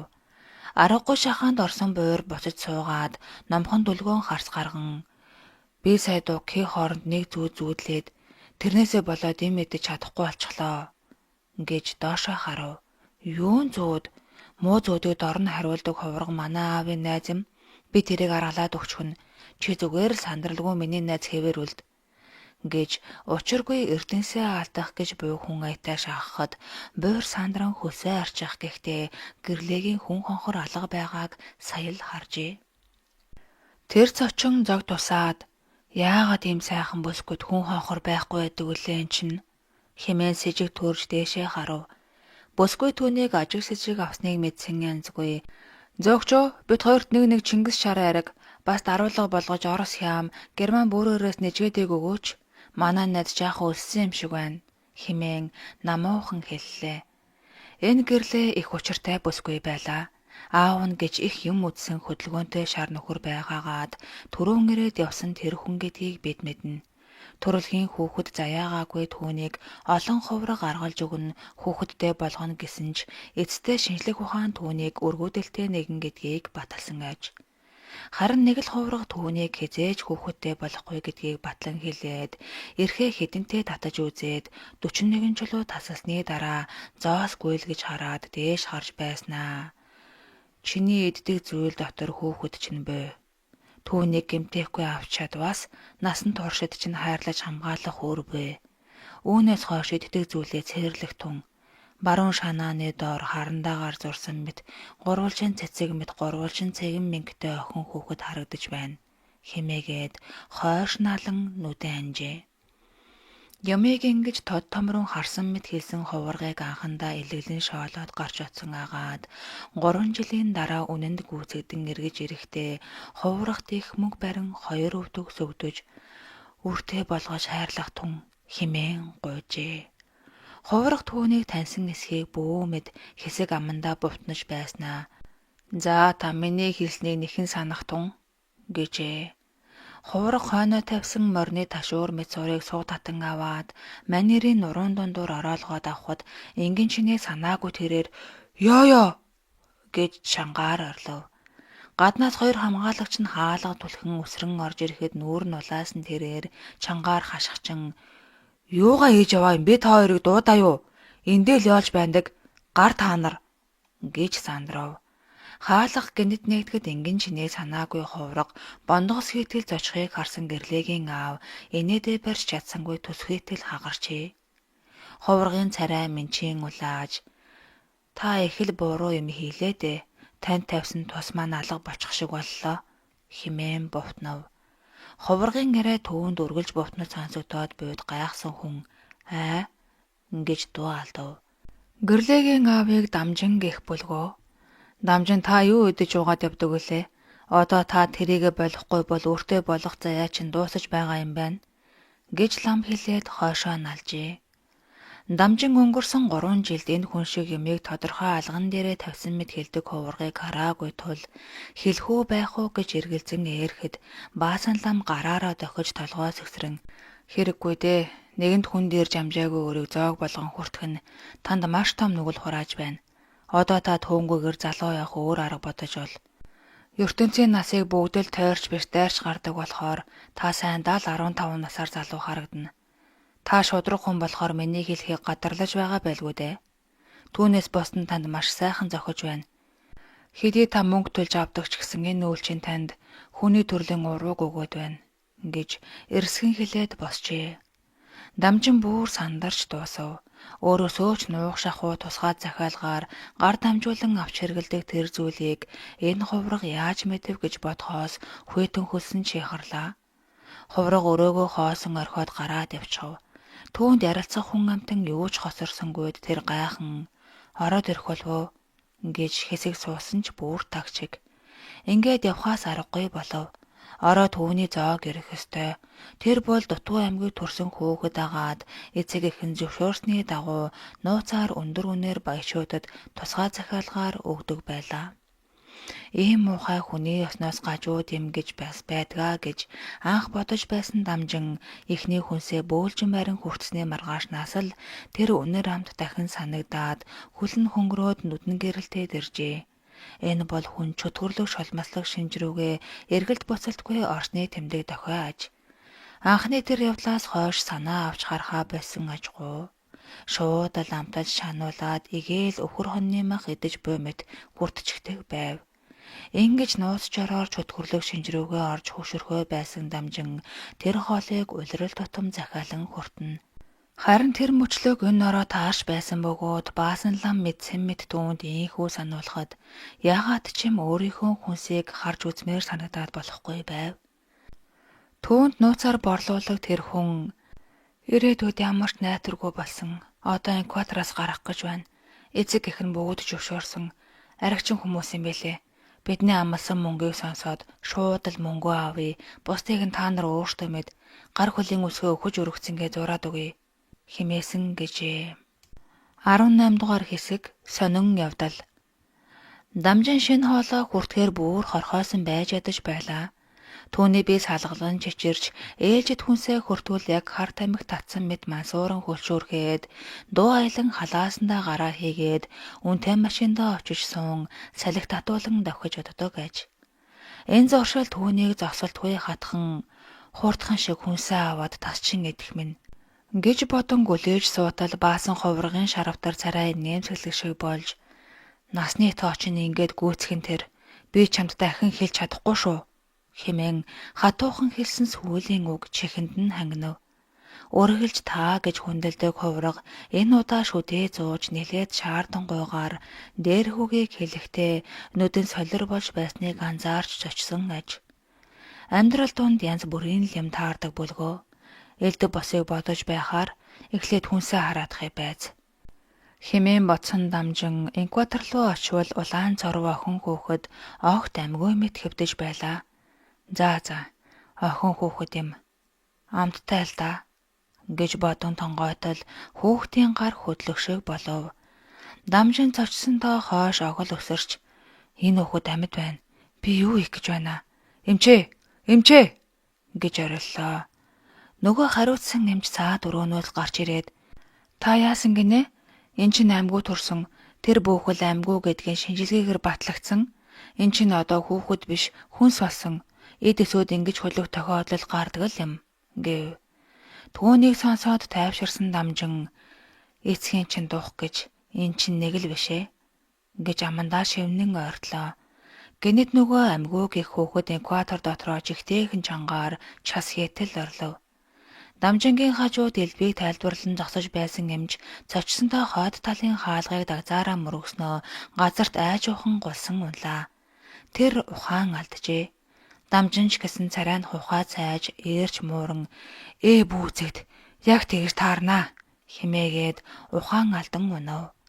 Нэг мэтгэд цагдаа орчигсан баахан эмч нар нааш цааш гүйлдэж байлаа. Дамжинд тусал залгажээ. Харин түүнд үйлчилдэг байсан нөгөө эмч нас барсан аж. Инкубаторт байсан хүүхэд амлан бүр нэг хүнд үрстэй болчихсон нүдэнэгээд дамжин анхааралтай харж байв. Цагдаа нар дамжин Монголын тэргүүн баяны нэг гэж мэдэгчсэн ёор тоосон шинжгүй радио холбоогоор хоорондоо ярилцах хагаад цаанаас сэжигтэн гэж байхгүй наад хүн чинь энэ хүүхдийг өргөж авах гэж байгаа хүн юм байна. Энэ хүүхдэд эцэг их гэж алга. Тэнд албан ёсны бичиг баримтыг нотроод ирээд хийгээд явсан байна. Дууслаа гэх сонсогдов. Нилээд өндөр биерхүү ахмад дамжин дээр ирснэ. Таны бие дайжгүй юу? Баяр хүргээ хаа. Хүүхэд чинь амилчихлаа. Одоо та сахиж байгаад үр хүүхдээ гаргаж авч тээ. Хэмээгээд гарч одлоо. Том хүний эмнэлэг нэран эмнэлэг холилдсон байдалтай бууд гайхаж буйг, совлогч гадарлаг бололтой. Энэ хүүхдийн сахиур гэж таныг бүртгэсэн. Тиймээс та эндээ эмчилгээ хийлгэж болно. Хүүхэд чинь амилсан та баярлсандаа болоод ухаан алдсан байсан. Харин тэр эмч гинтийн олоор тархинд нь тус харуулж өнгөрсөн байна. Хэмээн юу болоод өнгөрснийг тайлбарлаж өгөв. Хүмүүс гарч орсоор л чухам хэн энэ бүгдийг зохион байгуулсныг ойлгохгүй байлаа. Гэтэл эмнэлгийн дарга ирлээ гэж хүмүүс шивэр авир хийхэд нэгэн цагаан халааттай настай автар эрэхтэй орж ирэхдээ дамжин руу нууцаар нүдэрмэж за ингээд таны захиалсан бүгд бэлэн боллоо. Та дэндүү их баярлсандаа бие барьж чадсангүй. Цаашид хэд сэтгэлийн хөдөлгөөнд автахгүй байхыг танаас хүсмээр байна гэлээ. Цагдаа нар хамгаалалтаа буулган гарч одов. Өнгөрсөн эмчийг бүтээсэн байсныг түргэний тэргээр мор өрөө авч бодлоо. Энэ үед Баасалам цагаан лаваагаа ишиглүүлэн үлээгээд амандаа хэдэн тарин судар шивнэж уншснаа. За нүгэлч нүдэрээ гарлаа да эмч минь. Таны хүмүүст хөргөх хор үүгээр дуусаж байна. Олон хүүхдийн амиар тоглосон тул таны амийг түр зээлж охинд өгсөнд тэнгэр өршөөх бизээ гэж аяганд хийсэн усыг үлээж гаргаж цаслаа. Түргэний тэргэнд явсан моргийн цогцос энэ үед дээрээс хатан хорч яваад биеэс нь усыг саруулаад авчихсан мэт сонин болсныг цагаан давуугаар бүтээсэн тул хүмүүс анзаарсангүй. Энэ нас барсан хүн бараг 150 насаж буй гэдгийг хэн ч мэдэх бөлгөө.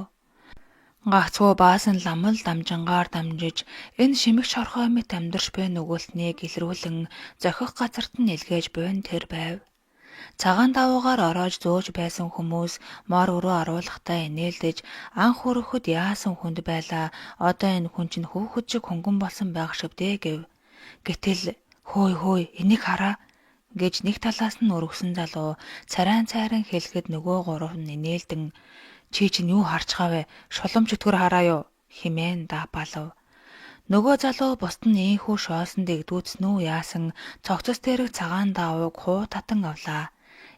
Бүүзэд гэж дуу алдан өргөж явсан цогцыг газар дунгаан тарж зүхтаалаа. Ямар ч махгүй мэт өгөршсөн цагаан яснууд болсон тэрхүү цогцос газар онмогц өвөрөн бутраад үнс шиг болон тарлаа.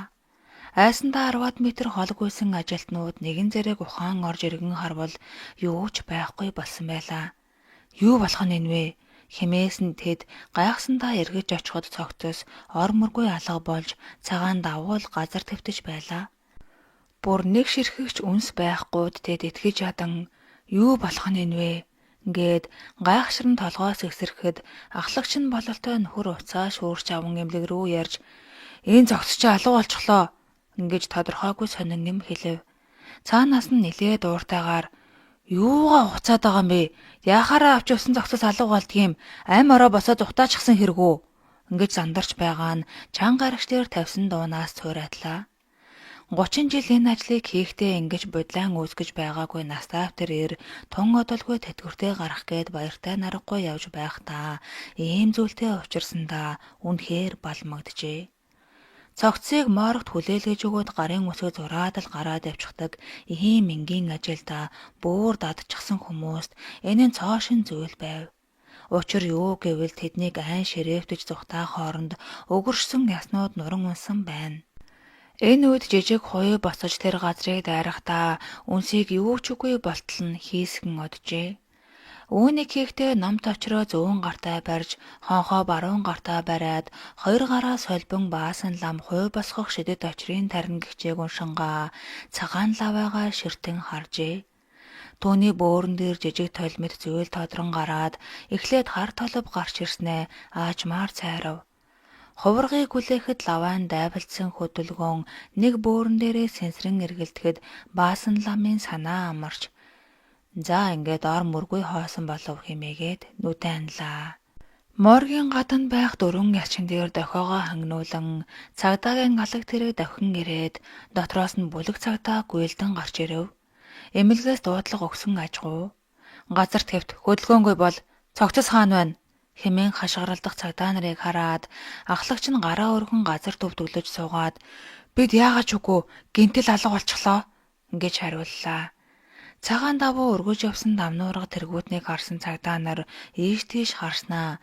Тэр камерыг орж шалгаадах хэмээн нэгэндээ үүрэг болгов. Та дөрөв үнэн ярьж уу худал ярьж уу гэдгийг одоохон шалгах болно гэж дөрөмдөх ахмад тэднийг газар төвдөглүүлэн суулгаад гарыг нь гавлав. 10 орчим минутын дараа шалгахаар орсон цагдаа гарч ирснэ. Дарга энийг хардаа та хэмээн бичлэг үзүүлв. Тэр дөрөв үнэхээр үнэн ярьжээ. Өргөж явсан бэтийн цагаан давуу хин нэг нь угс татан авахад угөршсөн арагаас дотроос нь гарч ирсэн бөгөөд үүнээс айсан ясчид хаяас зүхтааж буйн харагдана. Харин тэдний ард жижиг хуй боцох шиг болоод хайснаас болоод ботор шунсан ясан дээгүүр дайрч гарахтаа юу ч үгүй хамж утсан аж. 19-р хэсэг аав охин 2. Дамжин бяцхан охиныг харж үлдэхээс өөр аргагүй болов. Түүнийг халамжлан хүмүүжүүлэгч мөн гэж бижи тэмдэглэн ард нь мөрдөгч энэ хүний гэмэлгийн захиргаанаас авсан тодорхойлолтоор шалгах шаардлагагүй тул өөрөөр нь гарын өсөө зурулж хүүхдэд ямар нэгэн эрсдэл үүсвэл бүрэн хариуцах болно гэж бичүүлэн авчээ. Дамжин ажлынхаа бүх хүмүүст өөрийгөө гадаад явлаа гэж хэлүүлээд эмнэлэгт бүгхээр шийдэв. Анхны шөнө түүний хамарт нялх хүүхдийн үнэр ханхалж инкваторт байх охины зүгээс ер бусын хорхой хүргэм хотоод хорж өнөөсөн үнэр таатаа наргагүй үнэртжээ. Гэвч яаж чадсангүй байсаар жаахан зүүрмөлөх хооронд нэгэн жаахан хүүхэд гүйж ирээд үснээс нь зулгаан татаад чирчээ. Маш их дарчилсан тэрээр ам авраарэ гэж орилсон боловч эмнэлэгт хинч түүнийг сонсохгүй байгаа бололтой нэгэн ч аврахаар ирсэнгүй. Тэр хүүхэд асар хүчтэй агаад яг л нэг араатныхаа арслан ирээд үснээс нь зулгаан авч яваад хаа нэгтээ төхөөрөн идэх гэж буй мэт санагджээ. Гэнэт инкватор нэгдэн нөгөө жаахан охин гараад ирэв. Тэр гүйж ирснээр нөгөө хүүхдийн гарыг хазав. Зөвхөн түүнд анхаарлаа хандуулж байсан нөгөө аимшигын хүүхэд охиныг нь нөгөө гараараа уснээс нь зулгаан өргөх гэхэд нөгөөх нь шалан дээр хадагдсан мэт зогсоод тэрхүү төрөмгийн хүүхдийн хоолой руу чичээд авчээ.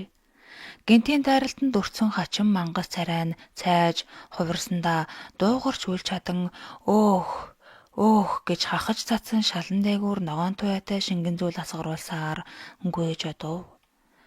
Охин дамжингийн үсийг хойш шилж байранд нь оруулаад буцааж чирэн орон дээр гаргахад туслав.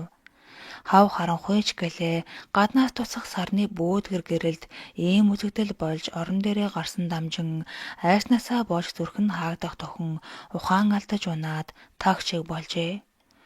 Өглөө өөрөөр дамжин сэргэж ирэв. Тэр өөрийгөө ямар муухай хардарч зүудлвэ гэсээр хүнжилтөө доош урган хэвтэхдээ инкватор руу сэмхэн харлаа. Нөгөө жаахан охин тэнд унтсаар л байлаа. Тэр юр болсон шинжгүй. Сувлагч коридороор тавархийн алхасаар орж ирээд эхлээд охиныг шалгаад дараа нь дамжин дээр ирээд дээрээс нь шахааснаа гараад явчихав. Ямар муухай энергитэй зүүдлвэ. Олон хүүхдийн бие эдсэн биш. Би ч гэж дээ. Хэрэг цайгүй болсон хүн биш болсон учраас тэр зүгээр л хоо шүү дээ гэж өөрийгөө тайвшруулан хэвтэж байлаа. Удалгүй бүр гэгээ орж цэвэрлэгч орж ирлээ. Бүдэг байсан гэрэл гэсхийн тодорхойд цэвэрлэгч дуу алдан хашгираад бурхан минь энэ юу болох нь вэ хэмээн гүйж гарлаа. Нэгэн эмч дагуулж ирж байгаа бололтой баахан эм амандаа угсээр орж ирэхэд л дамжин өндгийж харлаа.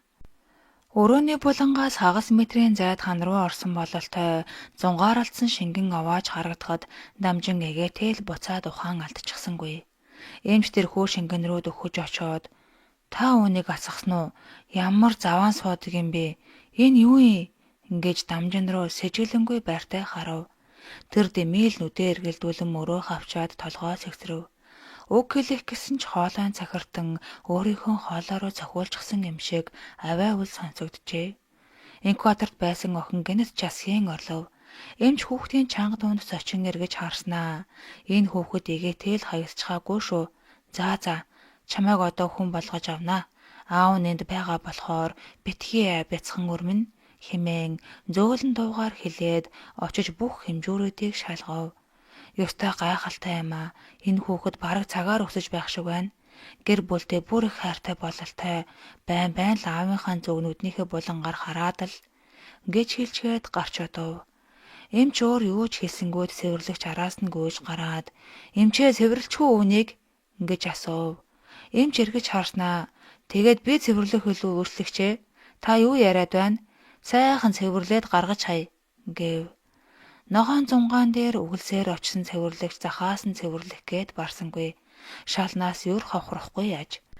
Хэсэг ноцолдоод дийлдэв бололтой орхичхоод гарч бодлоо.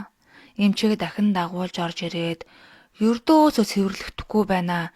Энэ цавуу бололтой. Шалтаага таг барцалтаад модыг нь хуулахаас нааш салахгүй нь гэв. Эмч цэвэрлэгч рүү янзгүй харснаа. Маргааш сэлээсэр ирнэ. Тэр үед модыг нь хохлуулж авъя хэмээгээд гарч бодлоо. Тэр өдөр эмнэлэгт орж ирсэн эмчнэр бүгдээрээ дуу алдан гайхаад гарч байв. Гэвч огт өнөргүй зунгаарлсан тэр зүйл юу болохыг маш их гайхацгаажээ.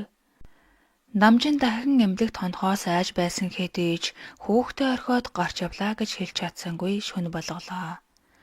Дамжин унтахгүй байхаар шийдсэн ч нойр нь өөрийн ирэхгүй хурж нүдэн анилдахад босож суулаа. Нэг мэдгэд хичнээн утсангийн бүү мэд дахиад л нөгөө хүүхэд түүнийг унгахчихсан өснөөс нь чирч байв. Энэ удаа дамжин чухам юун хүүхэд болохыг мэдэх гэж сайтрахаар бол нэг нүд нь ухаргаадаа ширхчихсэн хүүхэд мөртөө уртаас урт хоёр мөө мунжуулсан хачин үзлийн амтан инээж гсэн чирээдэл байхааж. Нөгөө шингэн рүү яг чирээд очдгийн даваан дээр инкватор нэгдэж охин гараад ирэв. Тэр охин маш хурдан мөлгсөөр тэр хоёрын дундуур ороод нөгөө хүүхдийн онгорхой хурхаа руу нэг хуруугаа хийгээд татхад өнөө хүүхэд муухай орлон цааш гүйх гэв. Гэвч нүдэндээ яргалан өвдсөн бололтой ёо дахиж ирэхгүй дээ хэмээн жингэнэг хэлэх шиг сонсогджээ. Дамжин айсандаа ухаан нь орон гарan болж байтал энэ хүнийг буцааж тавиад наад заваан юм аваад айрлж үз. Эстэгвэл нөгөө хурхаагаас чинь нүдийг чинь найдлахын ухаад авчихна шүү хэмээн нөгөө инкваторын хүүхэд хэлэх шиг болоход чирч байсан гараараа түүнийг буцаан түлхэхэд ямар нэгэн хүчтэй юмд тэрүүлсэн мэт орон дээрээ хийсэн тусаж ухаан алдлаа. Ахаад л үүр цайж байхад тэр ухаан орох үест эмч орж ирэв. Охиныг үдчихэд дамжин дээр ирснээ тонгой харчхаад сайхан тайван унтаж байх чинь охиноо хаяа анзаарч байдаггүй юм байх та энэ хүн хэмээн хэлчгээд хэсэг зогсов. Чухам юу хийгээд байгааг нь сайн анзаарч харах гэсэн дамжин хүнжлөө яран босож ирлээ. Эмч бүдэг гэрлийг тод болгон асаагаад үүшлэг цэвэрлээд явчихсан байх шүү дээ. Нөгөө авгар зунгаар алдсан зүйлийг уг нь ингээд болчих зүйлийг гэчгээд инээмсэглэн гарч одлоо. Өглөө орж ирсэн цэвэрлэгч шүн сэлээсэр ирээ цэвэрлчихсэн үү? Шал нь бүтэн байхыг бодоход салгасан бололтой тийм үү? Хэмээн дамжин руу харжээ. Дамжин мөнөөхөл зангаараа мөрөө хавчин толгоос эксрээд юм хэлэх гэсэн ч хоолойн таг гацчихжээ. Тэрээр шүн ярилцсан хоолой нэг л танил байсныг санаад юу блэ гэж бодтол өөрийнх нь хоолой байсанд маш ихээр цочирдон гайхжээ. Зүүн гараа өргөн нүрээ арчих гэсэн дамжин ахаад л мэлмэртэл гайхав. Учир нь уржигдэрхэн бугуйнд санжигнаж байсан улаан утас ор мөргүй алга болсон байв. Баасан хувраг түүнд тэр утсыг зөөж өгөхдөө ингээд ад сэтгэрийн хамгаалалтай боллоо. Буг ирэх үед энэ уцаар татагдан өөр хүүхэд чинээрч тусгаалга хамгаалах болно. Тэр буг эрен ирэхгүй болтлоо алга болсон тэр үед утас алга болох болно. Тэгвэл шинийг хурдхан шиг авахыг бодоорой гэж хэлсэн билээ. Үзэмж муутай тэрхүү утсыг үзэн ядаж хурдхан шиг тасраад унчхаас тэгвэл шинийг авахдаа алгуурлан байж авъя да хэмээн амандаа өглөн байж ядан байсан билээ. Тэрхүү мэрэгэн хуврагын хэлснээр болсонд дамжин гайхшран Ямар нэгэн учир байдаг бололтой. Энэ хүүхэд яаж инкубатороос гарч ирсэн байх вүлээ? Би эрзүүлээд байгаа юм болов уу? Хэмээн бодож суулаа. Ийхүү дараагийн өдрүүдээс нөгөө хачин мангас ирсэнгүй ор сурггүй алга болжээ. Харин дамжингийн биеэр улаан эм туурж гараад хайрснууд үүсэж эхэлсэн боловч ердөө завиургүй байсанд тэр бас л бухимдаж эхлэв. Эмчээс нуухаар шийдэж тагдуугүй байтал нэг эмч нүүрлүүн гайхан харснаа. Хайртуул тан дээр гарсан байна шүү дээ. Алив та бие шалгуул та гэжээ. Хүнжлийг нь сөхөж үзснээ дуу алдаж "Хөөх, та ч хэлэхгүй ямар сонин хүн бэ" хэмээн зэмлэлээ.